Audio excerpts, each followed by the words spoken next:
मेरे प्यारे छात्र छात्राओं, आज मैं तुम लोगों को संपूर्ण सुंदरता पाठ समझाऊंगी।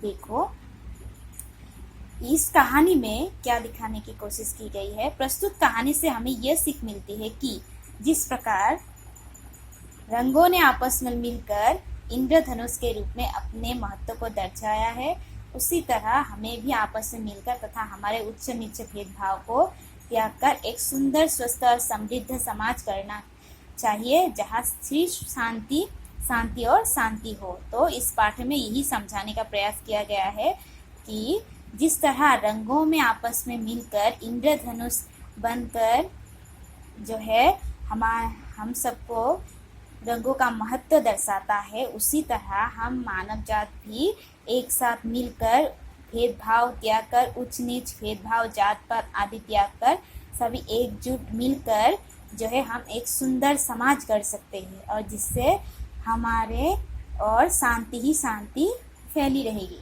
अभी देखो, विधाता ने प्रकृति को खूबसूरत बनाने में कोई कसर नहीं छोड़ी। उसने प्रकृति को मुख्यतः 7 आकर्षक रंग दिए और इन्हीं से अन्य रंगों का निर्माण हुआ। तो विधाता ने इंद्रधनुष में कितने रंग दिखा जाता है? 7 रंग आकाश में निकलता है बीच बीच में। तो यहाँ कहा है 7 रंग से ही, उसी 7 रंग से ही अन्य रंग बने हैं। अभी देखो, एक दिन 7 रंग स्वयं को श्रेष्ठ बताते हुए बहस करने लगे।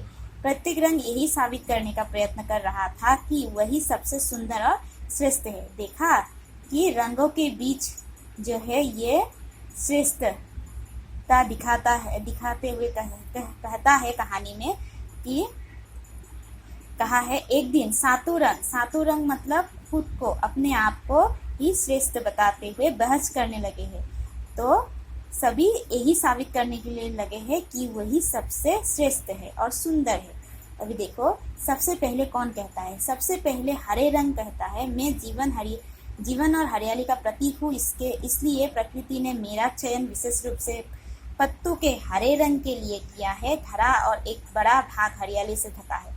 तो हरा रंग गौरव करता है कि वो प्रकृति है और हरियाली उसका रंग है। तो प्रकृति के बिना ये धरती जो है सुना है, तो इसीलिए उस हरा रंग मतलब हरा रंग जो है सबसे श्रेष्ठ है। तो ये हरा रंग कहता है। अभी देखो, यह सुनकर नीले रंग को गुस्सा आया। अभी नीले रंग गुस्सा हो गया तो बोला, नीले रंग ने बात अनसुनी करते हुए कहा, समुद्र का जल और सारा आकाश नीला है, तो तुम श्रेष्ठ। तो इसीलिए नीले रंग कहता है कि समुद्र का रंग क्या है? नीला है, और आकाश भी नीला है, तो तुम कैसे श्रेष्ठ हो सकते हो? तो यहाँ कहा गया है कैसे हो सकते हो? जल ही जीवन है, तो जल भी जीवन है, तो जल भी तो नीला है। बिना जल के तो जीवन संभव ही नहीं, इसलिए तुमसे अधिक महानता मेरी है, इसलिए तुम मुझे श्रेष्ठ मानो। तो नीला रंग क्या कहता है हरा रंग से कि नीले रंग को श्रेष्ठ मानना है। पीले रंग जो अब तक चुपचाप सुन रहा था बोला, शायद पीले सूरजमुखी को तुम लोग भूल चुके हो। सूर्य का रंग पीला होने के कारण खुशहाली का प्रतीक है, इसलिए मैं श्रेष्ठ हूँ। इनकी बातें सुन जामुनी रंग कहाँ चुप रहने वाला था, बोल उठा, श्रेष्ठ तो मैं हूँ। मन की शांति और पानी की गहराई तो मुझ में समाई है। तो क्या रहा, पीले रंग ने भी कहना जो है पारण किया। पीले रंग ने कहा कि वो सूरजमुखी का रंग है, और जो तुम लोग सूरजमुखी का रंग है जो सब जो है भूल गए हैं। तो सूर्य का रंग पीला है, तो इसीलिए सभी खुशहाल है, और इसी कारण वो श्रेष्ठ है। पीले रंग ने भी खुद को श्रेष्ठ बताते हुए कहता है। इनकी बातें सुनकर जामुनी रंग भी बोल उठा कि जामुनी रंग ने क्या बोला कि मन की शांति, पानी की गहराई कौन है? जामुनी रंग। तो इसीलिए वो भी कहता है। तो सबकी बातें सुन नारंगी रंग कुछ अधिक ही उत्साहित होकर बोल उठा, मिठास व स्वस्थ मेरी वजह से है। तब सभी लाभकारी फल गाजर, संतरा, आम, पपीता इत्यादि स्वास्थ्यवर्धक है।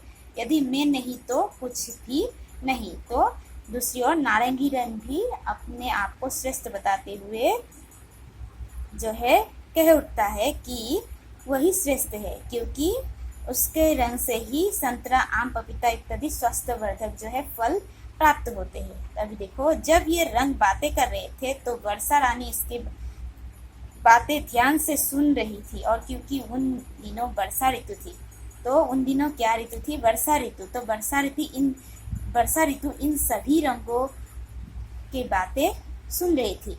तो उसने कहा, वो इनके पास आकर बोली, क्या तुम्हें नहीं लगता कि तुम सभी श्रेष्ठ हो? तो वर्षा रानी उन सभी रंगों को समझाने का प्रयास करती है कि तुम्हें नहीं लगता कि तुम लोग सभी श्रेष्ठ हो, क्योंकि तुम सबको प्रकृति ने किसी न किसी खास कारण से बनाया है। और वर्षा रानी फिर कहा, तो वर्षा रानी यही समझाती है कि सभी रंग तुम लोग श्रेष्ठ हो और तुम्हें प्रकृति ने किसी न किसी खास मकसद से ही बनाया है। तो वर्षा रानी फिर से कहती है कि तुम इसलिए श्रेष्ठ नहीं कि तुम अलग अलग रूपों में सुंदर हो, बल्कि तुम इसलिए श्रेष्ठ हो क्योंकि तुम सब साथ में हो, इकट्ठे हो। तो वर्षा रानी अच्छे तरीके से सभी रंगों को समझाती है कि तुम लोग सभी अलग अलग हो इसलिए सुंदर नहीं हो या इसलिए श्रेष्ठ नहीं हो, तुम लोग सभी एक साथ हो, इकट्ठे हो, इसलिए तुम लोग श्रेष्ठ हो। इससे पहले कि वर्षा रानी कुछ और बोलती, बादलों में जोर से बिजली कड़की, सब रंग बच्चों की भांति डर कर एक दूसरे को पकड़ लिया। तो जब बिजली कड़की तो क्या हुआ? आकाश में सभी जो रंग है बच्चों की तरह एक साथ जुट गए और सभी एक दूसरे को पकड़ लिया। तो क्या बना? आसमान में। इतने में ही वर्षा रानी आसमान की ओर इशारा करते हुए सभी रंगों से कहा, देखो तुम्हारी खूबसूरती का खूबसूरत इंद्रधनुष। सभी एक साथ जब जुट गए तभी इंद्रधनुष का जो है सुंदर जो है हमें इंद्रधनुष का सुंदर जो है पर्यालोकन देखने को मिलता है। तो इंद्रधनुष का जो है हमें रंगों का समाहार देखने को मिलता है। कैसे? सभी एक साथ जब जुड़ गए थे तभी ही ये दिखने को मिला है। और इसी को दिखाते हुए वर्षा रानी जो है कहती है, देखो अभी तुम लोग को कितना खूबसूरत दिखाई दे रहा है। उसने समझाया, इसी धरती पर तुम सबको अलग अलग रूप से पसंद करने वाले तुम्हारे अनेक प्रशंसक है, लेकिन तुम्हारा एक साथ होना अर्थात तुम्हारा ये इंद्रधनुषी रूप संपूर्ण जीवन का संदेश देने वाला है। मतलब यही समझाने का प्रयास किया है वर्षा ऋतु कि धरती पर भले ही तुम लोग अलग अलग मतलब तुम्हें लोग पसंद करते हैं, परंतु तुम लोग एक साथ रहते हुए ही तुम लोगों का क्या है? अस्तित्व है। और एक साथ रहकर ही तुम्हें लोग पसंद करेंगे। और संपूर्ण जीवन में, मानव जीवन में भी यह संदेशा बहुत प्रेरणादायक है, क्योंकि एक साथ जुड़े रहने से ही हम क्या हो सकते हैं? संपूर्ण हो सकते हैं। नहीं तो अलग अलग होने से हम कभी संपूर्ण नहीं बन सकते। उस दिन के बाद रंगों ने आपस में कभी झगड़ा नहीं किया और परस्पर मिलकर रहने लगे। और उस दिन के बाद रंगों ने कभी झगड़ा नहीं किया और आपस में मिलजुल कर रहने लगे।